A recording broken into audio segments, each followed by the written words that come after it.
नमस्कार दोस्तों, बहुत बहुत स्वागत है अंकुर एजुकेशन सेंटर में। दोस्तों आज इस वीडियो में हम लोग पाइपलाइन में यूज होने वाले पाइप और ट्यूब का डिफरेंस के बारे में देखेंगे।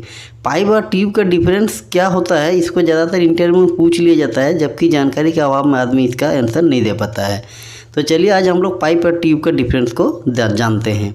तो चलिए वीडियो में आप बने रहिए और वीडियो को अंत तक देखते रहिए। मैं वीडियो को मैं आता हूँ।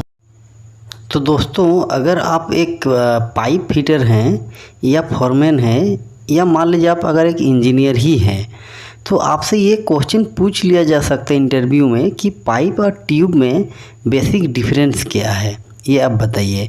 तो चलिए इसमें आज मैं पाइप और ट्यूब का जो बेसिक डिफरेंस होता है वो चीज़ आपको वन बाय वन जितने भी पॉइंट्स हैं, जितने भी डिफरेंस हैं, एक एक करके मैं आपको क्लियर करके देता हूँ। तो चलिए सबसे पहले हम लोग पाइप और जो ट्यूब है, ये देखिए पाइप में लिखा हूँ, यहाँ पे ट्यूब लिखा हूँ। और इस ये जो आपको पिक्चर दिख रहा है यहाँ पे, यहाँ से ये साइड में जितना भी ये पाइप है और यहाँ से इधर जितने भी साइज के जो दिख रहा है आपको ये ट्यूब है। तो सबसे पहले हम लोग पाइप और ट्यूब का साइज मापते हैं दोस्तों। तो जो पहला पॉइंट में साइज के लिए लिया हूँ, तो देखिए पाइप में जो साइज को हम लोग लिखते हैं या साइज जो बताया जाता है वो NPS, NB या DN में होता है, जो पाइप का इंटरनल डायमीटर को बताता है। ये जैसे पाइप होती है, इसका जो इंटरनल डायमीटर है उस इंटरनल डायमीटर को उसका साइज में हम लोग दर्शाते हैं या उसको लिखते हैं। ये NPS जो है इसका फुल फॉर्म होता है नॉमिनल पाइप साइज। ये एक्चुअली अमेरिका में इसको यूज किया जाता है। और NB का जो फुल फॉर्म होता है वो होता है नॉमिनल बोर, और DN का मतलब होता है डायमीटर नॉमिनल। ये तीनों पाइप का आईडी को बताता है, पाइप में जो इंटरनल डायमीटर होता है उसको बताता है।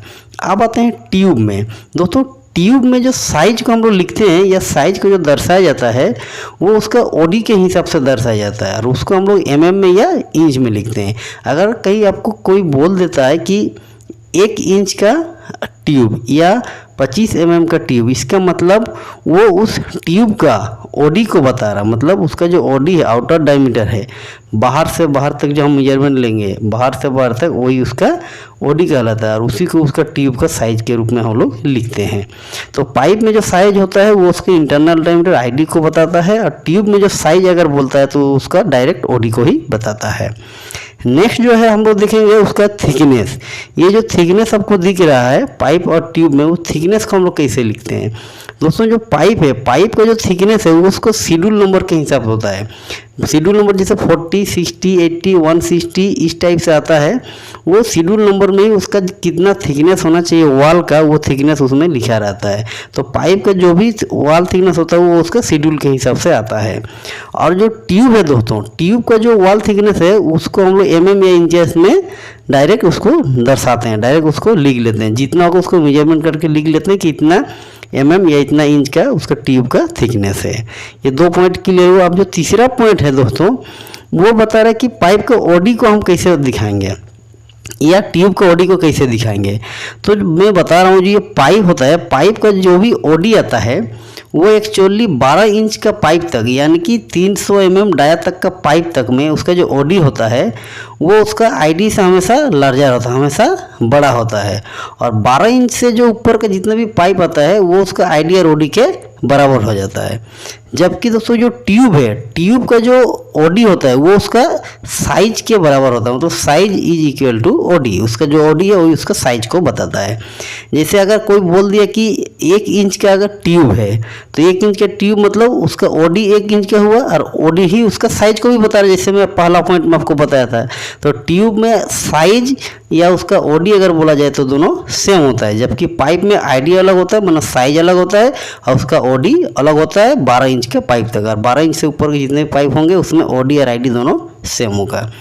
नेक्स्ट जो पॉइंट है दोस्तों, शेप के लिए हम लोग आते हैं। देखिए पाइप का जो शेप होता है दिखने में वो राउंड होता है, जितना भी पाइप होता है सब राउंड होता है दोस्तों, जितना भी पाइप होता है वो राउंड होता है। जबकि जो ट्यूब होता है, ट्यूब का जो साइज है, मतलब उसका जो शेप है वो शेप स्क्वायर भी हो सकता है, रेक्टेंगुलर भी हो सकता है, राउंड भी हो सकता है।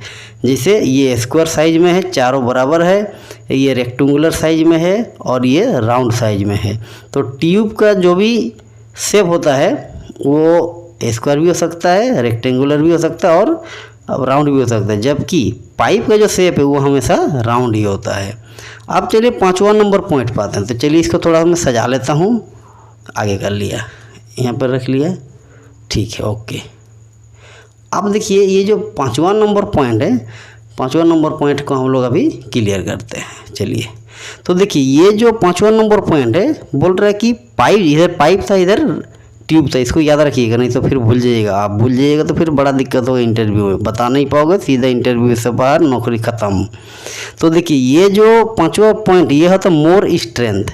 कहने का मतलब जो पाइप होता है वो ट्यूब से ज़्यादा स्ट्रेंथ का होता है। पाइप का जो स्ट्रेंथ है, मजबूती है, ट्यूब से ज़्यादा होता है। ये भी एक पॉइंट आप बता सकते हैं इंटरव्यू में। और जो ट्यूब है उसका जो स्ट्रेंथ लेस होता है, मतलब पाइप से कम होता है। इसका स्ट्रेंथ पाइप से कम होता है, इसका ताकत पाइप से कम होता है। अगला जो पॉइंट है दोस्तों 6 नंबर, वो फिर थोड़ा साइज को बता रहा है। साइज ये दूसरा टाइप का साइज के लिए आपको बता रहा है। जैसे पाइप का जो साइज है वो लार्जर होता है। लार्जर मतलब पाइप का साइज बहुत बड़ा होता है। बहुत बड़ा करने का मतलब उसका 10 इंच से 14, 16, 20, 22, 1 मीटर साइज तक का भी उसका पाइप आता है। जबकि जो ट्यूब होता है वो स्मॉलर साइज का आता है, 1 inch, 2 inch, 3 inch, 4 inch, 5 inch. उससे ज़्यादा हमें नहीं लगता कि ट्यूब का साइज आता होगा। तो पाइप का जो साइज है वो बहुत बड़ा होता है और जो ट्यूब का साइज है वो बहुत छोटा होता है। मतलब एक लिमिट के बाद उसका साइज और नहीं बनाया जाता है। अब देखते हैं इसका एप्लीकेशन। एक्चुअली में पाइप और ट्यूब ये दोनों एक्चुअली यूज कहाँ होता है।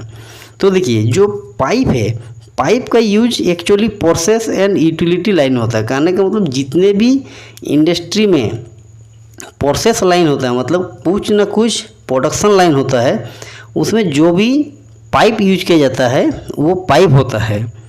और जो स्ट्रक्चरल मेंबर में यूज होता है, स्ट्रक्चर सिविल वगैरह में, वहाँ पे ट्यूब का यूज किया जाता है। तो वहाँ पे ट्यूब का यूज करके वहाँ पे काम किया जाता है, जबकि प्रोसेस लाइन में हमेशा पाइप का ही यूज किया जाता है। तो हम लोग देख लिए कि पाइप और ट्यूब में कुछ बेसिक पॉइंट है जो कि आप इंटरव्यू में बता सकते हो और इंटरव्यू को क्लियर कर सकते हो। चलिए मैं फिर से थोड़ा आपको रिपीट कर देता हूँ। पाइप का जो साइज है एनपीएस, एनबी और डीएन होता है, उसका आईडी में दे लेते हैं हम लोग। ट्यूब का साइज को एमएम, इंच में, ओडी में बताया जाता है। पाइप का थिकनेस हमेशा शेड्यूल नंबर से होता है, जबकि ट्यूब का थिकनेस डायरेक्ट ट्यूब को मेजर करके किया जाता है। पाइप का जो ओडी होता है 12 इंच तक, मतलब 300 mm तक, उसका ओडी हमेशा आईडी से बड़ा होता है। जबकि ट्यूब का जो ओडी होता है वो उसका साइज के बराबर होता है, उसका ओडी को ही उसका साइज मान लिया जाता है। पाइप का जो शेप है देखने में राउंड लगता है, जबकि ट्यूब स्क्वायर, रेक्टेंगुलर और राउंड तीनों शेप का होता है। पाइप का जो स्ट्रेंथ है ट्यूब के स्ट्रेंथ से ज़्यादा होता है, जबकि ट्यूब का स्ट्रेंथ पाइप के स्ट्रेंथ से कम होता है, उसका ताकत कम होता है। पाइप बहुत बड़ा लार्जर साइज तक आता है, जबकि ट्यूब ज़्यादा बड़ा साइज नहीं आता, ये सिमिलर मतलब कम साइज का ही रहता है।